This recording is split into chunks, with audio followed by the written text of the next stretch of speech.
Assalamualaikum warahmatullahi wabarakatuh.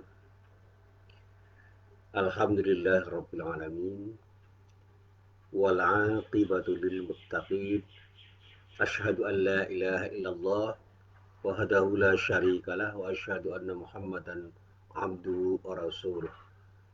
Allahumma salli wa sallim ala nabiyyina Muhammad wa ala alihi wa sahbihi wa man wala. Amma ba'd. Para jamaah yang dirahmati Allah, alhamdulillah pagi ini kita bisa bertemu lagi dan mudah-mudahan sekali lagi kita berharap pertemuan kita pada pagi hari ini benar-benar menjadi pertemuan yang bermanfaat, menjadi pertemuan yang mendapatkan ridho dari Allah Subhanahu wa taala. Amin. Para jamaah yang dirahmati Allah, ya beberapa saat yang lalu saya diminta oleh para jamaah saya untuk menjelaskan ayat-ayat Al-Quran yang berkaitan dengan masalah kurban. Nah, pada pagi hari ini saya akan mulai dengan menelaah surat Al-Kautsar yang kata para ulama itu adalah ayat yang menginspirasi tentang bagaimana seharusnya kita itu bersyukur antara lain dengan cara berkorban. Para jamaah yang dirahmati Allah, di dalam surat Al-Kautsar ini Allah berfirman dengan firman-Nya yang sangat pendek. Di dalam surat Al-Kautsar ini hanya ada 3 ayat. Ayat yang pertama mengisyaratkan bahwa Allah itu telah memberikan sesuatu yang sangat bernilai. Ayat yang kedua adalah ayat yang mengisyaratkan bagaimana seharusnya sikap kita terhadap nikmat Allah yang telah diberikan oleh Allah kepada diri kita dengan cara melakukan tindakan yang terkait dengan sikap syukur kita. Yang pertama, bagaimana kita mendirikan sholat, bagaimana kita menegakkan sholat di dalam kehidupan kita, yang semuanya itu kita lakukan dalam rangka untuk beribadah kepada Allah. Dan yang kedua, kita diminta untuk berkorban. Kemudian yang ketiga ayatnya menyatakan bahwa orang-orang yang tidak mau mencintai Rasulullah Sallallahu Alaihi Wasallam dengan seluruh kepribadiannya yang mengisyaratkan dia itu adalah orang yang betul-betul bertakwa kepada Allah dengan segala macam kriteria yang dimiliki oleh Rasulullah, antara lain dengan salah satu kriterianya yang selalu bisa beribadah kepada Allah dengan ikhlas karena Allah, dan tentu saja dengan melaksanakan ibadah kurban untuk taat kepada Allah. Itu adalah orang-orang yang di dalam ayat ini dikatakan al-abtar, rugi, terputus dari apa yang menjadi sesuatu yang diberikan oleh Allah, sehingga kenikmatan apapun yang diberikan oleh Allah kepada orang itu menjadi sesuatu yang tidak bernilai karena sikap kufurnya. Ini ringkasan dari apa yang saya sampaikan. Meskipun di dalam kitab tafsir beragam cara para ulama menjelaskan rangkaian ayat ini menjadi sebuah penjelasan yang sangat lengkap. Apalagi ketika kita membaca tafsir-tafsir yang relatif menjelaskan ayat Al-Quran itu lebih panjang daripada tafsir-tafsir yang sering kita baca. Kita baca misalnya tafsir At-Tabari, tafsir Ibnu Katsir, Al-Qurtubi, dan tafsir-tafsir modern seperti Al-Maraghi, dan bahkan tafsir-tafsir modern sekarang ini yang ditulis oleh Wahba Az-Zuhaili, misalnya tafsir Al-Munir, dan di Indonesia ada tafsir Al-Misbah yang ditulis oleh Pak Quraish Shihab. Ini juga menjelaskan dengan panjang lebar dan kita akan bisa memahami bagaimana Allah itu mendorong diri kita untuk mau bersyukur atas nikmat Allah dengan cara taat kepada Allah, sehingga seluruh bagian dari kenikmatan Allah itu harus kita jadikan sebagai alat, sarana, media untuk bisa menunjukkan sikap syukur kita kepada Allah. Nah, di dalam ayat ini yang spesifik dikatakan sholatlah dan berkorbanlah. Semua itu kita lakukan dalam rangka untuk mencapai, menggapai, memperoleh ridho dari Allah Subhanahu wa Ta'ala. Nah, para jamaah yang dirahmati Allah, Ibnu Abbas radhiyallahu anhu, sahabat Rasulullah yang sekaligus beliau itu adalah saudara sepupu Rasulullah, mengisahkan bahwa ketika Ka'ab bin Ashraf tiba di kota Makkah, orang-orang Quraisy pun bertanya kepadanya, apakah engkau pemuka mereka?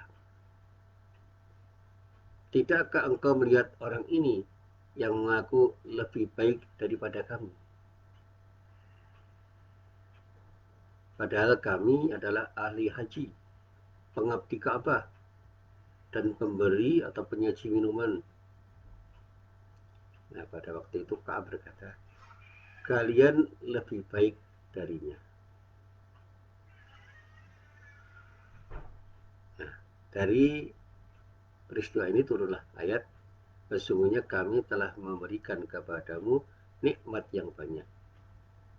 Nah, yang kemudian saya lihat di dalam sebuah kitab tafsir, Syekh Mukbil rahimahullah mengatakan bahwa hadis ini diriwayatkan oleh Al-Bazzar, Imam Al-Bazzar rahimahullah, dan menurut beliau sanadnya sahih. Nah, ini ada riwayat yang terkait dengan sebab turunnya ayat yang terdapat di dalam surah Al-Kautsar.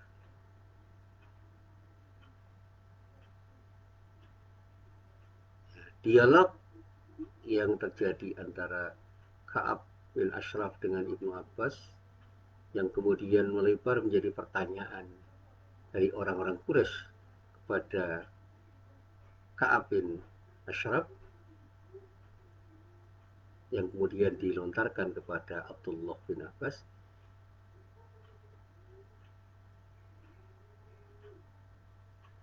Ini adalah sebuah pertanyaan yang terangkai menjadi sebuah penjelasan sebenarnya. Kebaikan di sisi Allah itu bukan ketika kita sekedar untuk melakukan tindakan yang baik di mata orang, tetapi semua tindakan itu dilakukan dalam rangka beribadah kepada Allah. Sehingga ketika orang-orang Quraisy termasuk di dalamnya Ka'ab bin Ashraf itu setiap saat selalu melakukan tindakan yang baik di seputar Ka'bah, Ka'ab punya cara berpikir, orang-orang itulah yang sepertinya dianggap sebagai orang-orang yang lebih baik dibandingkan Abdullah bin Abbas. Sementara Abdullah bin Abbas dinilai oleh Allah sebagai orang yang lebih baik dibandingkan orang-orang yang memberi sesaji, memelihara, dan bahkan melakukan tindakan yang terkait dengan apa yang disebut sebagai aktivitas-aktivitas mereka memelihara Ka'bah itu. Nah, kalau hal ini kemudian kita kembangkan saat ini, ketika kita itu punya ternak, apakah itu namanya kambing, apakah itu namanya sapi atau lembu atau kerbau, atau yang semakna dengan itu misalnya korma, unta, yang di Arab itu selalu dikaitkan dengan kekayaan-kekayaan yang bernilai, seperti ketika orang memiliki korma di kebunnya. Di Indonesia ada orang-orang yang punya sapi dengan ladang yang luas, punya kambing dengan kebun yang memadai untuk bisa memberi makan kambing-kambing itu. Dan bahkan sekarang ini tidak hanya kambing, kemudian sapi dan unta, Banyak ternak-ternak yang dimiliki oleh orang-orang yang mengaku telah melakukan tindakan bermuamalah dengan baik dengan ternaknya itu. Dan seringkali mengatakan bahwa saya sudah berbuat baik dengan kekayaan saya. Bahkan kata para ulama sekarang ini, banyak orang yang berharta atau berduit itu merasa menjadi orang baik hanya karena dia sudah punya kemauan untuk berbagi dengan orang lain. Sekarang ada istilah filantropi, bagaimana kesetiaan orang berbagi pada orang lain itu dilakukan dengan sukarela oleh orang itu untuk membantu orang lain. Dan orang tidak mempertanyakan niatnya untuk apa. Sehingga program CSR misalnya itu dianggap sebagai sesuatu yang sangat mulia dibandingkan dengan sodakohnya orang-orang Islam yang jumlahnya tidak sebanyak perusahaan-perusahaan yang memberikan bantuan kepada banyak orang. Sehingga seringkali orang meremehkan, apa yang telah kamu perbuat untuk bangsa ini, untuk rakyat ini, untuk masyarakat ini, dibandingkan dengan misalnya para konglomerat yang setiap saat memberikan dana yang sangat besar. Dan bahkan dengan uang yang diberikan itu, orang-orang yang memberi itu bisa mendikte banyak orang. Bahkan sekarang ini ada istilah money politik, dan ternyata money politik atau politik uang itu telah menjadi bagian dari budaya masyarakat kita, dan bahkan kemudian dengan tindakan money politik itu orang bisa menjadi apapun dan siapapun, termasuk menjadi pejabat, menjadi pemimpin yang diidolakan, meskipun akhlak mereka itu tidak sebaik orang-orang yang tidak punya uang untuk membayar mereka yang mau memilih dirinya sebagai pemimpin. Jadi kalau ada kontestasi antara orang soleh yang tidak punya duit dengan orang-orang yang tidak soleh, tidak baik akhlaknya tapi punya duit, sekarang ini banyak sekali kenyataan yang dimenangkan oleh orang-orang yang punya duit meskipun akhlak mereka tidak baik. Bahkan ketika kita bicara tentang keberagaman mereka atau religiusitas mereka, religiusitas mereka itu tidak memadai, apalagi ketika dikaitkan dengan bagaimana mereka membangun hubungan baik dengan Allah. Jadi orang yang tidak pernah sholat, orang yang tidak pernah beribadah kepada Allah, yang mengaku beragama Islam tetapi punya duit, ketika mencalonkan diri sebagai calon pemimpin akan dipilih oleh rakyatnya. Sementara orang yang rajin beribadah, akhlaknya sangat baik tetapi tidak punya duit, seringkali tidak dipilih hanya karena tidak punya duit. Pragmatisme dalam dunia politik ini juga terjadi sedemikian rupa, dan bahkan ketika saya ditanya, Ausing, kira-kira mungkin nggak Anda mencalonkan diri sebagai wali kota di kota Anda dengan tanpa duit? Saya tersenyum, saya tidak menjawab. Ya kalau sekedar memenuhi syarat administratif, mungkin saja orang akan bisa mencalonkan diri dengan tanpa uang. Tapi siapa yang akan bisa diharapkan memilih orang-orang yang seperti itu? Maaf, jadi kalau kita berkelakar ya tangeh lamun gitu. Meskipun saya tidak akan pernah seudon bahwa semua pemimpin itu jadi karena uang. Karena ada juga yang jadi bukan karena uang, tetapi karena nama besar atau modal sosial yang sudah dia miliki, sehingga orang memilih dirinya itu karena taklimnya, karena penghormatannya kepada orang itu, atau karena harapan-harapannya terhadap orang itu yang memang sangat diharapkan oleh masyarakat untuk memberikan kontribusi ketika menjadi pemimpin. Saya kenal beberapa orang anggota legislatif, anggota DPRD, yang jadi anggota DPRD itu dengan biaya yang sangat kecil karena dibantu oleh masyarakat, dan bahkan masyarakat mendukung dengan sangat luar biasa. Dia jadi itu bukan karena uang, tetapi karena modal sosial yang sangat besar, karena dia itu memang menjadi orang yang sangat didambakan oleh masyarakat menjadi pemimpin dan bisa berbuat sesuatu kepada mereka. Sehingga ketika mereka itu jadi anggota DPRD pun mereka tidak kemudian mengumpulkan kekayaan, justru gaji mereka dan pendapatan-pendapatan yang dia peroleh itu lebih banyak diberikan kepada masyarakat untuk kesejahteraan masyarakat. Sementara untuk dirinya dan keluarganya ya secukupnya saja dia gunakan. Sehingga ketika mencalonkan kembali, jadi lagi. Bukan karena uang, tetapi jumlahnya orang yang seperti itu bisa dihitung dengan jari kira. Tetapi masih ada ke orang-orang baik yang terpilih menjadi pemimpin. Akan cerita dari teman saya, ada seorang lurah. Itu yang dipilih 2 kali bukan karena punya uang, tetapi karena diusung oleh masyarakat dan bahkan hampir tanpa uang yang dia keluarkan. Karena hampir semuanya didukung oleh masyarakat yang ingin menjadikan dirinya sebagai pemimpin karena dia sedang membuktikan kepemimpinannya di ketika dirinya memimpin masyarakat tanpa jabatan formal. Dan ketika menjadi lurah yang pertama kali, sukses dia. Karena dia bisa mengajak masyarakat untuk berbuat sesuatu yang luar biasa. Pada pemilihan yang kedua menang. Meskipun ada pesaingnya, kompetisinya menjadi tidak imbang karena yang menjadi pesaingnya, jadi kompetitornya itu tidak mendapatkan suara yang signifikan. Nah, kembali kepada ayat kurban ini. Kurban itu bukan soal bagaimana kita memberi sesuatu kepada orang baik, orang banyak, siapa yang kita cintai, siapa yang kita mau, bukan itu. Tetapi korban itu adalah bagian dari cara kita untuk beribadah kepada Allah, sehingga nilainya itu secara vertikal, baik di sisi Allah dan secara horizontal akan bermakna untuk masyarakat yang menikmati daging kurban yang kita berikan. Sehingga pada saatnya kita tahu bahwa kurban itu bukan soal bagaimana kita mengorbankan binatang yang semahal-mahalnya, sebesar-besarnya, tetapi bagaimana keikhlasan itu harus kita bangun untuk menjadikan apa yang kita lakukan itu mendapatkan ridho dari Allah Subhanahu wa Ta'ala. Nah, mari kita coba untuk kita pahami. Dalam ayat ini Allah menyatakan A'udzubillahi minasyaitonirrajim, inna a'tainakal kautsar. Sesungguhnya kami telah memberikan kepadamu nikmat yang banyak. Nah, al-kautsar ini apa? Al-kautsar itu diartikan dalam terjemah yang saya baca, artinya kenikmatan yang banyak. Nah, para ulama tafsir, para mufassir, para pakar tafsir itu memang berbeda pendapat tentang makna al-kautsar ini.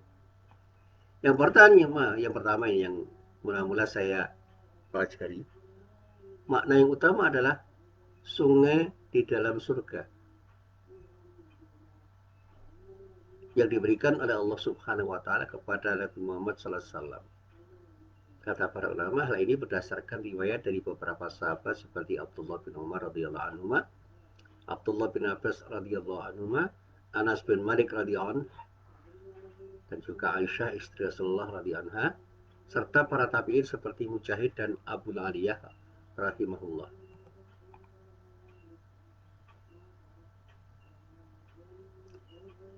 Ya, dikatakan bahwa ayat ini memang terkait dengan apa yang disebut sebagai sungai di dalam surga. Karena Al-Kautsar itu artinya sungai di dalam surga menurut mereka. Yang kedua, maknanya adalah kebaikan atau nikmat yang banyak. Dan makna ini didasarkan pada riwayat dari Ibnu Abbas radhiyallahu anhu, Sa'id bin Jubair, Ikrimah, dan Mujahid. Ada sebuah riwayat yang dikeluarkan oleh Al-Bukhari dan juga riwayat yang lain dari Abu Bishr. Dia pernah bertanya kepada Sa'ad bin Jubair tentang pendapat yang mengatakan bahwa Al-Kautsar itu adalah sungai di surga. Beliau pun menjawab, Sa'id bin Jubair menjawab, sungai di surga itu termasuk bagian dari kebaikan yang diberikan oleh Allah kepada Nabi Muhammad sallallahu alaihi wasallam. Jadi sungai yang ada di surga itu sebagian saja dari kebaikan yang diberikan oleh Allah kepada Nabi Muhammad sallallahu alaihi wasallam. Dan diriwayatkan oleh Ibnu Abi Syaibah dari Ikrimah, dia mengatakan bahwa makna Kautsar adalah kebaikan yang banyak, juga bisa berarti kenabian, bisa berarti Islam, bisa berarti Al-Quran dan hikmah. Dan itu kenikmatan-kenikmatan Allah yang diberikan oleh Allah kepada Nabi Muhammad SAW. Nah, sekali lagi tentang hikmah nanti kita bahas. Apa arti hikmah itu? Apakah hikmah itu sekedar diartikan sebagai kebijaksanaan, atau ada yang mengatakan hikmah itu ada sekedar ilmu, atau ada makna yang lebih luas daripada apa yang dikatakan orang. Nanti kita kaji dalam kesempatan yang lain. Saya pernah mengkajinya di beberapa kesempatan, di beberapa forum, di pengajian PP Muhammadiyah. Saya pernah membahas di Madrasah Mu'allimin Muhammadiyah Yogyakarta. Di pengajian wilayah saya pernah membahasnya. Di pengajian pimpinan daerah Muhammadiyah saya pernah membahasnya. Dan di pengajian Universitas Muhammadiyah Yogyakarta saya pernah membahasnya. Dan di beberapa kesempatan saya pernah membahas tentang hikmah ini. Apa makna hikmah itu, dan bahkan dalam kuliah saya, termasuk ketika saya memberikan kuliah filsafat dakwah, saya mengkaji secara mendalam tentang makna hikmah ini dalam kaitannya dengan dakwah. Ud'u ila sabili rabbika bil hikmah. Hikmah itu apa? Ini saya kaji lebih mendalam didasarkan pada kitab-kitab tafsir yang saya baca, dan perluasan makna dari hikmah itu dari buku-buku tasawuf dan buku-buku filsafat yang pernah saya baca, dan bahkan ada beberapa buku-buku lain dari para cendekiawan yang berbicara tentang masalah hikmah ini. Nah, kemudian makna yang ketiga dari Al-Kautsar adalah telaga di surga. Diriwayatkan oleh Ibnu Abi Syaibah dari Atta. Beliau berkata bahwa makna Al-Kautsar adalah telaga di surga yang diberikan oleh Allah kepada Rasulullah Nabi Muhammad SAW. Nah, menurut Ibnu Jarir, dari sekian pendapat di atas, yang paling mendekati kebenaran adalah pendapat yang menyatakan bahwa Al-Kautsar merupakan sungai di surga yang diberikan oleh Allah kepada Rasulullah Nabi Muhammad SAW. Nah, di dalam Al-Quran Allah Subhanahu wa Ta'ala menyebutnya dengan Al-Kautsar, yang sering diartikan dalam terjemah bahasa Indonesia artinya kebaikan atau kenikmatan yang banyak karena keagungan nilainya. Jadi keagungan nilai dari kenikmatan Allah itu. Nah, sungai di surga itu apa? Nah, tentu saja banyak hal yang kemudian diterangkan oleh para ulama, yaitu sungai yang mengalir yang pada saatnya memberikan kenikmatan atau kebaikan yang banyak kepada penduduknya di surga. Para jamaah yang dirahmati Allah. Kemudian pada ayat yang kedua dinyatakan fasolli lirabbika wanhar. Maka dari itu dirikanlah sholat karena Tuhanmu dan berkorbanlah. Nah, berkaitan dengan ayat ini terdapat beberapa tafsir dari ulama tentang ayat ini. Yang pertama, maknanya adalah meletakkan tangan kanan pada tangan atau lengan kiri di atas dada ketika sholat. Nah, pendapat ini diriwayatkan dari Ali bin Abi Thalib radhiyallahu anhu. Nah, pendapat yang semana dengan ini juga ada yang diriwayatkan pula dari Sya'bi. Yang kedua maknanya adalah sholat fardu dan mengangkat kedua tangan sejajar pangkal leher saat membuka sholat atau takbiratul ihram. Yang ketiga maknanya adalah sholat fardu atau sholat fajar dan menyembelih unta di Mina atau pada hari Idul Adha. Nah, pendapat yang kelima, pendapat yang lain yang mengatakan bahwa ayat ini turun berkaitan dengan perintah Allah Subhanahu wa Ta'ala kepada Nabi Muhammad Sallallahu Alaihi Wasallam. Sebab orang-orang musyrik pada waktu itu melaksanakan sholat dan menyembah untuk selain Allah. Maka dari itu Allah memerintahkan Nabi Muhammad SAW, jadikanlah sholat dan sembelihanmu karena Allah Subhanahu wa Ta'ala. Nah, sebagian ulama berpendapat ayat ini turun saat terjadinya perjanjian Hudaybiyah ketika Nabi Muhammad SAW dan para sahabatnya dikepung dan dihalangi dari Ka'bah. Nah, lalu Allah Subhanahu wa Ta'ala merintahkan agar beliau melaksanakan sholat, menyembelih unta dan kemudian berpaling. Nah, menurut Ibnu Jarir, dari semua pendapat itu yang paling utama dan yang dianggap mendekati kebenaran ada pendapat yang mengatakan bahwa maknanya adalah jadikanlah sholatmu seluruhnya karena Allah dan dengan cara mengikhlaskan semua tindakannya untuk Allah, bukan untuk selain Allah. Demikian pula sembelihanmu jadikanlah hanya untuk Allah, bukan untuk berhala-berhala yang seperti dilakukan oleh orang-orang musyrik. Bersyukurlah kepada Allah atas kemuliaan dan kebaikan yang tidak ada tandingannya yang hanya diberikan kepadamu oleh Allah Subhanahu wa taala.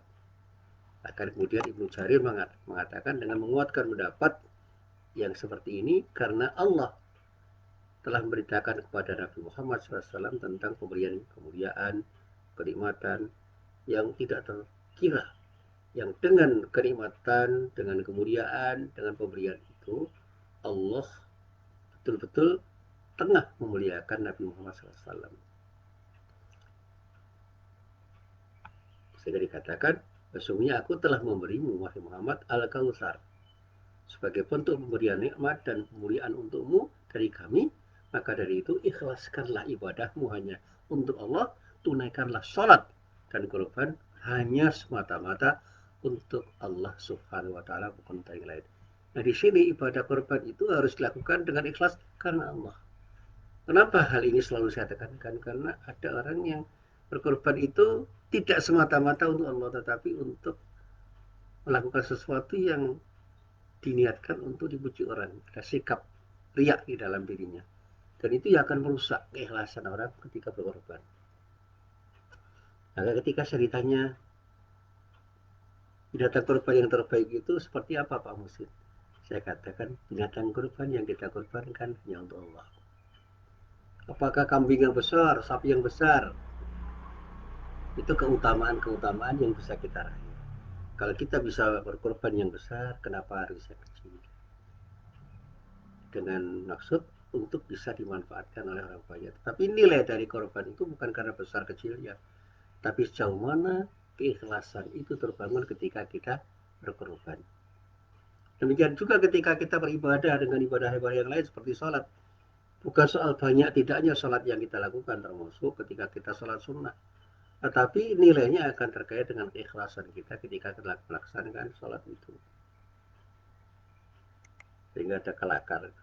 Mungkin yaitu sudah sholat duha tanpa jeda setiap hari, sudah melaksanakan qiyamul lail, sholat tahajud setiap malam, kok rezeki saya tetap syarat.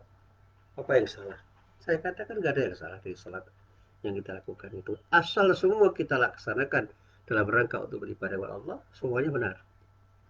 Bahwa rezeki Allah itu akan datang dari Allah seperti apa yang dikehendaki oleh Allah. Biarkanlah Allah itu berkehendak dengan kekuasaannya untuk memberikan rezeki kepada siapapun yang dikehendaki. Dan apapun yang diberikan oleh Allah kepada diri kita itu harus kita persepsi sebagai kebaikan dari Allah, sehingga sekecil apapun Allah itu memberikan rezeki pada kita harus kita syukuri. Itu aja. Jadi jangan pernah kita itu berasumsi bahwa salat itu menjadi penentu. Penentunya tetap Allah. Seperti ketika kita berobat, jangan pernah kita menduga bahwa obat atau dokter itu sebagai penentu. Asy-Syafi yang menentukan kesembuhan itu hanya Allah. Termasuk ketika kita itu mencari jodoh.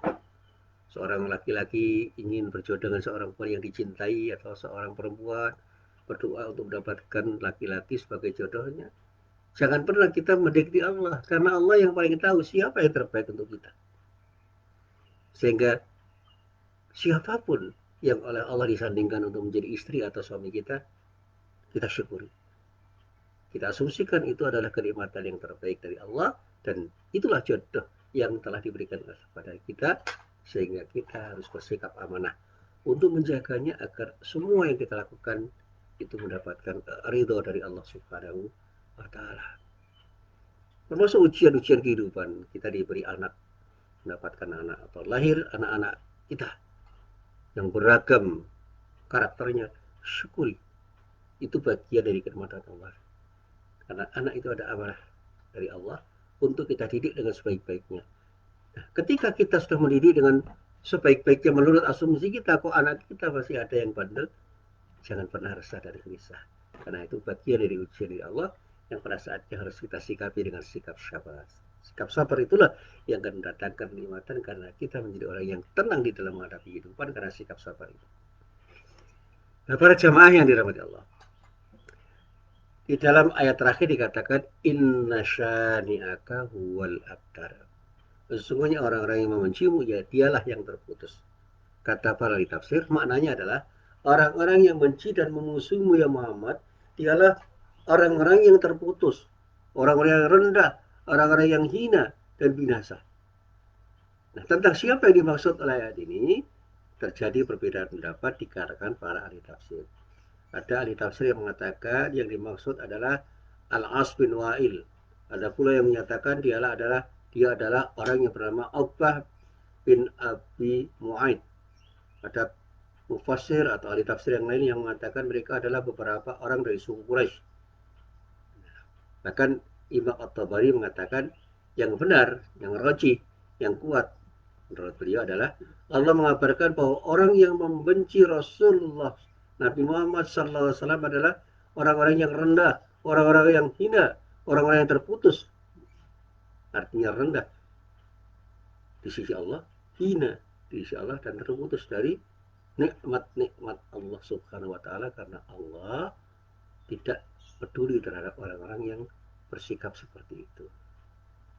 Hal ini menjadi ciri setiap manusia yang membenci beliau.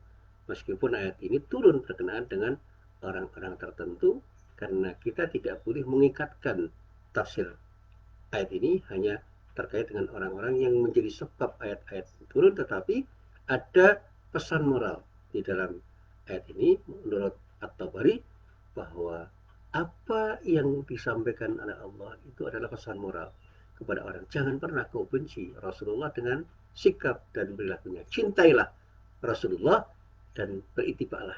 Contoh Rasulullah sebagai uswah hasanah yang akan menjadi idola Anda sepanjang hidup, agar Anda berakhlak seperti akhlak Rasulullah, termasuk ketika Rasulullah itu melaksanakan sholat dan kurban dengan ikhlas karena Allah. Contohlah dengan cara berkorban menurut apa yang telah dilakukan Rasulullah, berkorban dengan ikhlas karena Allah. Insya Allah apa yang kita lakukan itu akan menjadi sesuatu yang bernilai di sisi Allah Subhanahu wa Ta'ala. Ini yang sempat saya baca dalam kitab Tafsir At-Tabari juz 24, halamannya halaman 679.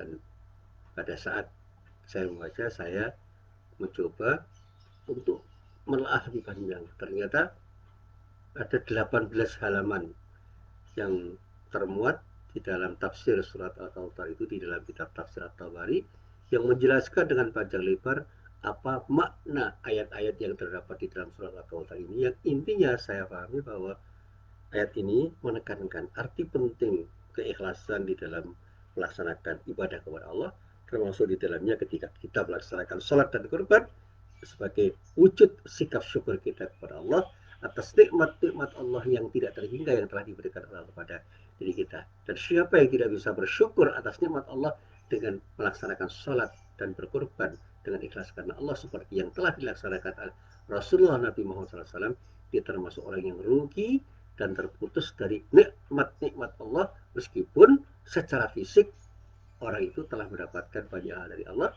tetapi karena tidak bersyukurnya orang itu terhadap Allah atas nikmat-nikmat yang telah diberikan oleh Allah kepada mereka, mereka tidak menjadi orang yang mendapatkan cinta dari Allah, bahkan mendapatkan kebencian dari Allah berupa terputusnya nilai kenikmatan itu, dan pada saatnya mungkin dia akan justru mendapatkan adab dari Allah atas kenikmatan-kenikmatan yang telah diberikan oleh Allah kepada dirinya. Ini yang selalu saya kaitkan dengan surat Ibrahim ayat 7. Wa id adzana rabbukum la in syakartum la azidannakum wa la in kafartum inna adzabi lasyadid. Artinya di dalam ayat itu Allah menekankan sikap syukur kita itu akan mendatangkan sesuatu yang baik untuk diri kita, kembali pada diri kita, karena Allah akan menambah kenikmatan yang telah diberikan kepada Allah pada diri kita. Sebaliknya ketika kita kufur nikmat, tidak mensyukuri nikmat Allah, ujung-ujungnya justru kita akan mendapatkan azab Allah, padahal kita telah mendapatkan kenikmatan yang banyak dari Allah Subhanahu wa Ta'ala. Termasuk di dalamnya ketika kita mendapatkan kekayaan dari Allah, bersyukurlah dengan cara menggunakan kekayaan itu dalam rangka untuk beribadah kepada Allah. Jangan justru dengan kekayaan itu kita menjadi orang yang sombong dan lupa untuk bersyukur dengan cara yang beragam, termasuk ketika tidak menggunakan harta yang kita miliki, yang sebenarnya itu adalah milik Allah, untuk bisa menjalankan ibadah yang terbaik kepada Allah Subhanahu wa Ta'ala. Nah, para jamaah yang dirahmati Allah, Seterusnya, ketika saya membaca apa yang diutarakan oleh Syekh Ibnu Utsaimin rahimahullah, dia mengatakan dalam kitab tafsir Juz Amma, sebagian ulama berpendapat bahwa surat ini adalah surat Makkiyah, sedangkan yang lain berpendapat bahwa surat ini surat Madaniyah. Nah, surat Makkiyah itu adalah surat yang diturunkan sebelum hijrah Nabi Muhammad SAW ya, ke Madinah. Sebelum Nabi Muhammad SAW hijrah ke Madinah, ada rangkaian ayat yang turun, itu namanya ayat-ayat yang disebut ayat Makkiyah, sehingga suratnya namanya surat Makkiyah. Baik ayat itu turun di Makkah ataupun di Madinah, dari waktu Rasulullah itu berada dalam safar. Selama ayat itu turun sebelum hijrah ke Madinah, ayat itu dinamakan ayat Madaniyah. Nah, sementara surat Madaniyah adalah surat yang diturunkan setelah hijrah kepada Rasulullah, yaitu ayat-ayat yang terangkai di dalam pewahyuan yang terjadi setelah Rasulullah melaksanakan hijrah di Madinah. Inilah pendapat yang rajih, pendapat yang kuat dari sekian pendapat ulama. Nah, di dalam kata Al-Kautsar, di dalam bahasa Arab yang sering kemudian diterjemahkan dengan kebaikan atau kenikmatan yang banyak, itulah makna literal, makna kebahasaan yang kemudian diperluas maknanya oleh para ulama dalam beragam makna yang mengisyaratkan bahwa ketika dihitung kenikmatan Allah itu memang sangat banyak untuk dihitung. Nah, sebagian dari kenikmatan Allah itu disebut oleh ulama adalah surga, ada surga, jadi dalam surga itu ada telaga atau sungai yang mengalir yang memberikan kemanfaatan yang sangat banyak pada penghuni surga. Nah, dan seperti ini, nah, demikianlah seperti apa Allah Subhanahu wa taala telah memberi nikmat kepada diri kita, termasuk pada Nabi Muhammad SAW, berupa kebaikan yang banyak di dunia dan di akhirat. Di antara kebaikan itu adalah disebut di dalam kitab tafsir sungai besar yang berada di surga yang mengalir menuju telaga Nabi Muhammad SAW. Diterangkan di situ dengan ilustrasi warna airnya lebih putih daripada air susu. Di warnanya lebih putih dari air susu, ini ilustrasi yang menggambarkan keindahan. Lebih manis daripada madu, lebih harum daripada minyak wangi.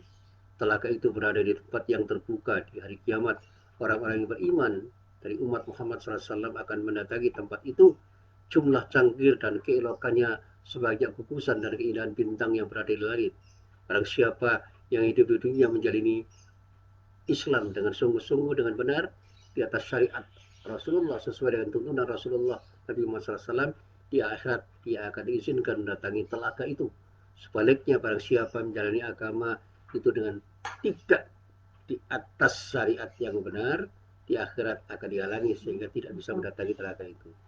Nah, di antara sekian banyak kebaikan yang telah diberikan oleh Allah kepada Nabi Muhammad SAW di dunia adalah apa yang terdapat di dalam hadis yang sering dibacakan oleh para ulama.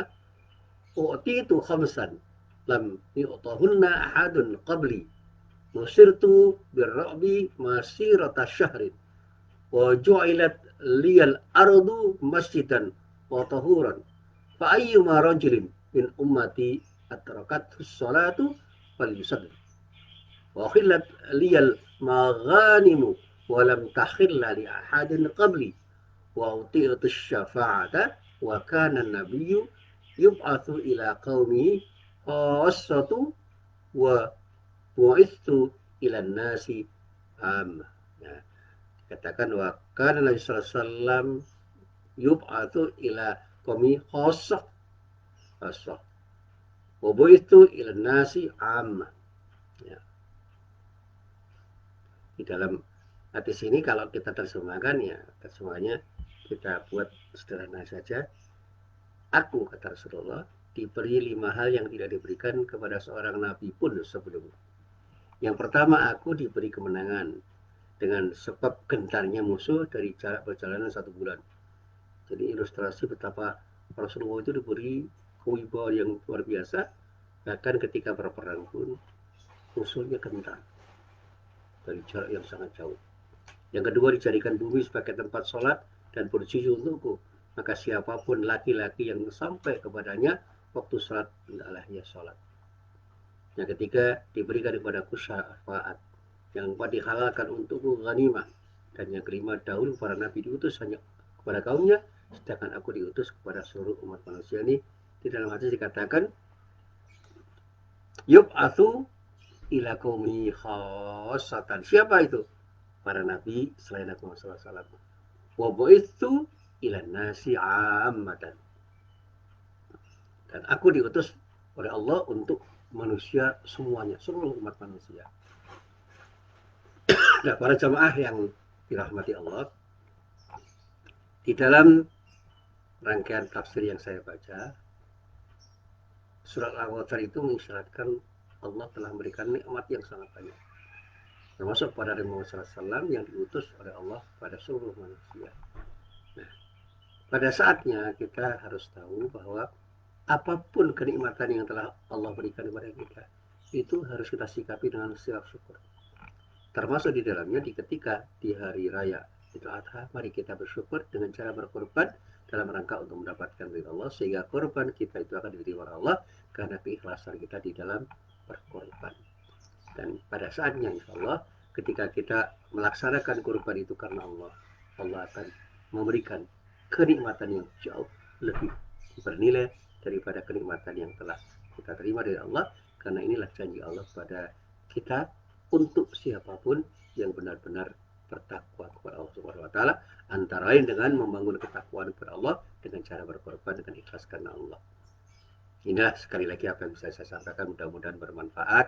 Billahi taufik wal hidayah. Assalamualaikum warahmatullahi wabarakatuh.